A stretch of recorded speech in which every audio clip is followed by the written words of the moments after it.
अस्सलाम वालेकुम एवरीवन, कैसे हैं आप सब। उम्मीद करती हूँ कि आप सब खैरियत से होंगे। तो आज की इस वीडियो में हम डिस्कस करेंगे कि हमने 25 डेज़ में अपने एमडी कैट को कवर करना है।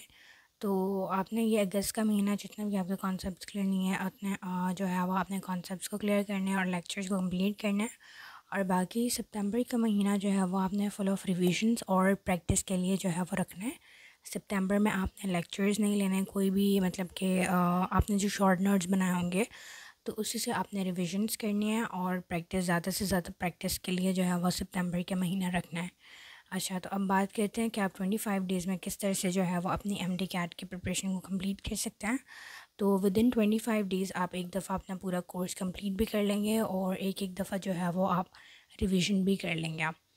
तो अच्छा, तो सबसे पहले मैं बात करती हूँ कि कुछ स्टूडेंट्स ऐसे होते हैं जो कि एक ही दिन में जो है वो 3-3 4-4 सब्जेक्ट्स को पढ़ रहे होते हैं।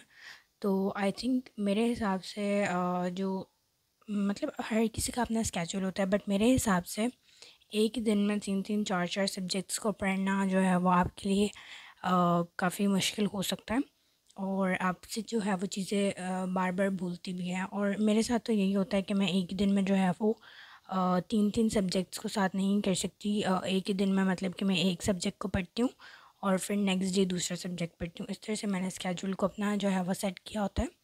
तो आप लोग भी इस तरह देखें, अगर आपसे इस तरह होता है तो इस तरह कर लें, अगर नहीं होता तो आप अपने हिसाब से भी स्केड्यूल को कर सकते हैं। अच्छा, तो स्टार्ट करते हैं। 6 अगस्त को आपने आज 5 अगस्त है, तो कल से आपने स्टार्ट करना है ये स्केड्यूल। 6 अगस्त को आपने करना है biological molecules evolution chapter, cell structure and function chapter and a cellular life, जो कि किसी बुक में वैरायटी ऑफ लाइफ है, किसी बुक में ए सेलुलर लाइफ है, ठीक है। तो आपने जो है वो इन 4 चैप्टर्स को एक ही दिन में कवर करना है। अब 4 चैप्टर्स को एक ही दिन में इसलिए क्योंकि अब टाइम काफ़ी शॉर्ट है और आपने ज़्यादा से ज़्यादा जो है वो चैप्टर्स को एक ही दिन में करना है। तो फिर 7 अगस्त को आपने बायो का एंजाइम्स प्लस प्रोकैरियोट्स के chapter and diversity among animals chapter, तो ये तीनों चैप्टर्स आपने करना है। उसके बाद बात करते हैं 8 अगस्त को आपने केमिस्ट्री को लेना है। केमिस्ट्री में introductions to fundamental concepts of chemistry और atomic structures and gases, liquids and solids का चैप्टर करना है। और फिर 9 अगस्त को आपने केमिकल इक्विलिब्रियम और रिएक्शन काइनेटिक्स का चैप्टर करना है। अच्छा, तो फिर 10 अगस्त को आपने फ़िज़िक्स का पढ़ना है। फ़िज़िक्स में force and motion, work and energy और रोटेशनल एंड सर्कुलर मोशन को करना है। उसके बाद 11 अगस्त को आपने वेव्स एंड थर्मोडायनामिक्स का चैप्टर करना है। उसके बाद 12 अगस्त को आपने दोबारा से वही बायो करना है, लाइफ प्रोसेसेस इन एनिमल्स। तो आपने 12 अगस्त को एक ही चैप्टर क्यों करना है। अब दिखने में तो ये एक ही चैप्टर लग रहा है, बट ये डिफरेंट चैप्टर्स हैं, 3 डिफरेंट चैप्टर्स हैं, nutrition, circulation and gases exchange. उसके बाद 13 अगस्त को आपने bio energetics and supported movement chapter को करना है। अब 14 अगस्त को आपने दोबारा से केमिस्ट्री को खोल के थर्मो केमिस्ट्री एंड इलेक्ट्रोकेमिस्ट्री और केमिकल बॉन्डिंग के चैप्टर को करना है। उसके बाद 15 अगस्त को आपने S&P block elements and transition elements को करना है। उसके बाद 16 अगस्त को आपने करना है इलेक्ट्रोस्टैटिक्स का चैप्टर और 17 अगस्त को आपने करना है current electricity and electromagnetism chapter. Okay, तो फिर 18 अगस्त को आपने nervous coordination and chemical coordination chapter करना है। उसके बाद 19 अगस्त को आपने इनहेरिटेंस और रिप्रोडक्शन चैप्टर को करना है। उसके बाद केमिस्ट्री को करना है 20 अगस्त को, फंडामेंटल ऑफ ऑर्गेनिक केमिस्ट्री और केमिस्ट्री ऑफ हाइड्रोकार्बन्स। उसके बाद 21 अगस्त को आपने alkyl halides and alcohols and phenols करना है। उसके बाद आपने 22 अगस्त को मैग्नेटिक इंडक्शन एंड इलेक्ट्रॉनिक्स।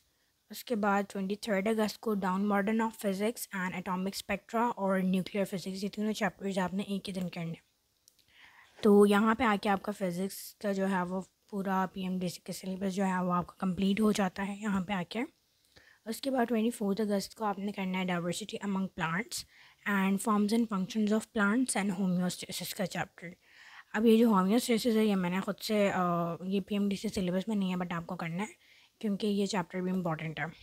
फिर 25 अगस्त को आपने aldehydes and ketones and carboxylic acid और मैक्रोमोलिक्यूल्स चैप्टर को करना है। तो यहाँ पे आके आपके bio chemistry and physics chapters जो है वो अकॉर्डिंग टू पीएमडीसी कंप्लीट हो गए। उसके बाद आपने जो है वो 26 अगस्त को कंप्लीट फ़र्स्ट ईयर की जो है वो रिवीजन करनी है और इसके साथ साथ प्रैक्टिस क्वेश्चंस को करना है। फिर 27 अगस्त को आपने कंप्लीट सेकेंड ईयर को और कंप्लीट सेकेंड ईयर की रिवीजन करनी है और इसके साथ साथ प्रैक्टिस क्वेश्चन को करना है। फिर 28 अगस्त को आपने कंप्लीट फ़र्स्ट ईयर की रिवीजन करनी है और इसके प्रैक्टिस क्वेश्चन को करना है। फिर 29 अगस्त को आपने कंप्लीट सेकेंड ईयर की केमिस्ट्री करनी है और इसके साथ साथ प्रैक्टिस क्वेश्चंस को करना है। फिर 30 अगस्त को आपने कंप्लीट फ़र्स्ट ईयर बायो को करना है रिवाइज़ और प्रैक्टिस क्वेश्चंस को करना है।